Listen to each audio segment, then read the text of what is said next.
ceux qui ne le savent pas, c'est ma thèse. Ma thèse doctorale a consisté à créer un modèle.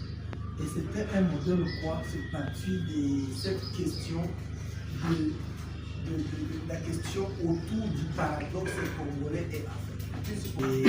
Et nous sommes ce que nous sommes avec tout ce que nous avons, mais nous continuons à vivre ce que nous vivons et ce que nous déplorons. Et ça continue à s'empirer et à se détériorer au fur et à mesure, malgré toutes les interventions et des partenaires bilatéraux et des partenaires multilatéraux et les interventions. On change de régime.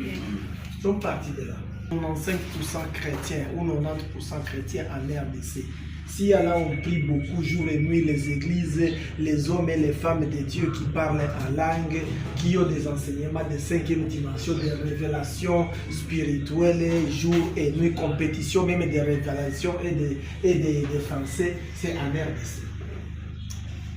Mais pourquoi même toutes ces prières-là deviennent comme inefficaces? Pourquoi? Pourquoi? Une culture qui s'est créée, répétez avec moi, culture. Et la culture, c'est au-delà de la mentalité, ce n'est pas autour de soi, et la manière de penser, la manière de se comporter, la manière de communiquer, la manière d'agir, c'est constitue la culture. Il y a une culture qui s'était créée et qu'on a appelée la culture de rareté. Je venais de parler ici le matin du mercenariat. Le mercenariat fait partie de la culture de rareté. Je parle aussi et j'écris aussi sur les paternalismes infantilisants, où on constate qu'il y a un père là-bas qui va tout faire et nous restons enfants. Des présidents qui sont là, qui vont devant un autre président seulement de pays étrangers et qui se comportent comme des enfants. On commence à les traiter comme des enfants. Le président de la République, et ils savent qu'est-ce que les lois internationales disent.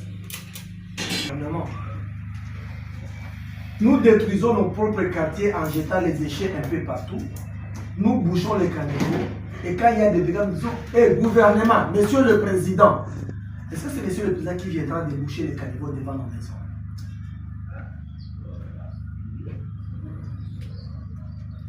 Un pont se casse entre deux villages et on dit, monsieur le président. Donc on n'est plus capable de couper les bois. Les deux villages s'unissent, on coupe le bois et on met notre pont. On doit attendre le président. C'est ça le paternalisme infant.